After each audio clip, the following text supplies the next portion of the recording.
ಕಾಂಗ್ರೆಸ್ ಪಕ್ಷದ ವರಿಷ್ಠರಾದಂಥ ನಮ್ಮ ಜಿಲ್ಲಾ ಉಸ್ತುವಾರಿ ಮಂತ್ರಿಗಳು ಎಂ ಬಿ ಪಾಟೀಲರು ಹಾಗೂ ನಮ್ಮ ನಾಲ್ಕನೇ ಕ್ಷೇತ್ರ ಶಾಸಕರು ಹಾಗೂ ನಮ್ಮ ಮಾಜಿ ಶಾಸಕರಾದಂಥ ರಾಜು ಆಲೂರವರು, ಆಮೇಲೆ ನಮ್ಮ ವಿಧಾನ ಪರಿಷತ್ ಸದಸ್ಯರಾದ ಸುನೀಲ್ ಗೌಡ ಪಾಟೀಲ್ ಅವರು ಹಾಗೂ ಹಮೀದ್ ಮುಸ್ರಿಫ್ ಅವರು, ನಮ್ಮ ಕಾಂಗ್ರೆಸ್ ಪಕ್ಷದ ಅಭ್ಯರ್ಥಿ ಹಮೀದ್ ಮುಸ್ರಿಫ್ ಅವರು, ಇವರೆಲ್ಲರ ನಮ್ಮ ಮಹಾಂತೇಶ್ ಬಿರಾದರು, ನಮ್ಮ ಮಿತ್ರ ಅಂತ ಮಹಾಂತೇಶ್ ಬಿರಾದರು, ಇವರೆಲ್ಲರ ಸಹಾಯದಿಂದ ಇವತ್ತು ನನ್ನನ್ನು ನಗರಾಭಿವೃದ್ಧಿ ಪ್ರಾಧಿಕಾರದ ಅಧ್ಯಕ್ಷನಾಗಿ ಇವತ್ತು ನನ್ನ ಸರ್ಕಾರ ನೇಮಕ ಮಾಡಿದ್ದಾರೆ.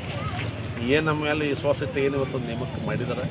ಅವರು ಏನು ವಿಜಯಪುರ ನಗರ ಜನತೆ ಈ ಕಳೆದ 30 ವರ್ಷದಿಂದ ಲಿಂಗಾಯತರು ಯಾರೂ ಕಾಂಗ್ರೆಸ್ ಪಕ್ಷದಿಂದ ಈ ನಗರಾಭಿವೃದ್ಧಿ ಪ್ರಾಧಿಕಾರದ ಅಧ್ಯಕ್ಷರಂತ ಆಗಿದ್ದಿಲ್ಲ.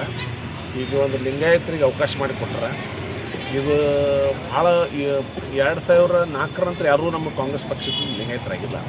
ಈ ಸಲ ನಾವು ಒಂದು 30 ವರ್ಷ ಆದಮೇಲೆ ಅವಕಾಶ ಮಾಡಿಕೊಟ್ಟಾರೆ. ಆಮೇಲೆ ಇನ್ನೊಂದು ವಿಜಯಪುರ ನಗರಾಭಿವೃದ್ಧಿ ಪ್ರಾಧಿಕಾರದಿಂದ 35-40 ವರ್ಷದಿಂದ ಯಾವುದೇ ಬಡಾವಣೆಗಳನ್ನು ನಗರಾಭಿವೃದ್ಧಿ ಪ್ರಾಧಿಕಾರದಿಂದ ಆಗಿಲ್ಲ. ಅದನ್ನು ಆ ನಿಟ್ಟಿನಲ್ಲಿ ಆ ಕೆಲಸ ಮಾಡುವಂಥದ್ದು. ಆಮೇಲೆ ಏನು ನಮ್ಮ ವರಿಷ್ಠರು ಏನು ನಮ್ಮ ಮೇಲೆ ವಿಶ್ವಾಸಿಟಿ ಜವಾಬ್ದಾರಿ ಕೊಟ್ಟರೆ ಹಾಗೂ ಏನು ನಮ್ಮ ಬಿಜಾಪುರ ನಗರ ಜನತೆ ಇಲ್ಲ ಏನೋ ನಾವು ಕಾಂಗ್ರೆಸ್ ಪಕ್ಷ ಆಮೇಲೆ ನಮ್ಮ ಕಾಂಗ್ರೆಸ್ ಪಕ್ಷದ ವರಿಷ್ಠರು ಏನು ನಮ್ಮ ನಿರ್ಧಾರ ಮಾಡಿ ಇವತ್ತು ನನಗೆ ಅಧಿಕಾರ ಕೊಟ್ಟರೆ ಈ ಕೊಟ್ಟಂಥ ನಿರ್ಣಯ ತೊಗೊಂಡು ಏನು ನನಗೆ ಅಧ್ಯಕ್ಷ ಮಾಡಿದಾರೆ ಇದು ಸೂಕ್ತದ ತಕ್ಷಣ ಅನಿಸುವಂಗೆ ಕೆಲಸ ಮಾಡ್ತೀನಿ ಅಂತ ತಮ್ಮ ಹೇಳಕ್ಕೆ ಗಂಗಾಧರ್ ಸಂಪನ್ನವರಿಗೆ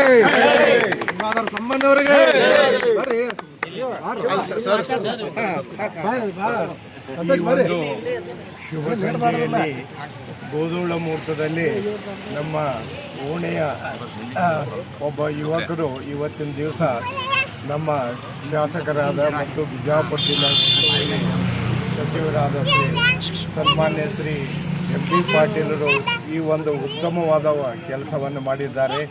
ಇದಕ್ಕೆ ನಮ್ಮ ಯುವ ಪ್ರತಿಭೆಯುಳ್ಳವಂಥ ಡಾಕ್ಟರ್ ಗಂಗಾಧರ್ ಸಂಬಣ್ಣಿಯವರು ನಮ್ಮ ಓಣಿಗೆ ಅಲ್ಲ ಇಡೀ ನಗರಕ್ಕೆ ಒಂದು ಕೀರ್ತಿಯನ್ನು ತಂದಿದ್ದಾರೆ ಅಂತ ನಾನು ಹೇಳಲಿಕ್ಕೆ ಈ ಸಂದರ್ಭದಲ್ಲಿ ಬಹಳ ಸಂತೋಷ ಅನ್ನಿಸ್ತದೆ.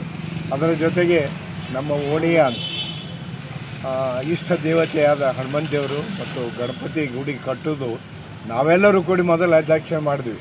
ಆ ಒಂದು ಸಂದರ್ಭದಾಗಿ ಇವತ್ತಿನ ದಿವಸ ನಮಗೆ ಆಗಂದ್ರು ಇಲ್ಲ, ನೀವು ಯುವಕರಾಗಬೇಕು, ನಮ್ಮಿಂದ ಏನು ಬೇಡ ಅಂತಂದಾಗ ಆ ಇಬ್ಬರು ದೇವತೆಗಳು ಇವತ್ತಿನ ದಿವಸ ದಾರೆ ಎಳೆದಾರಂತ ಹೇಳಿಕೆ ಈ ಸಂದರ್ಭದಲ್ಲಿ ನಾನು ಸಂತೋಷ ವ್ಯಕ್ತಪಡಿಸ್ತೀನಿ. ಕೇವಲ ನಮ್ಮ ಓಣಿಗೆ ಸೀಮಿತವರಲ್ಲ ಇವತ್ತಿನ ದಿವಸ ಶ್ರೀ ಗಂಗಾಧರವರು, ಇಡೀ ನಮ್ಮ ಬಿಜಾಪುರ ನಗರಕ್ಕೆ ಸಂಬಂಧಪಟ್ಟವರು.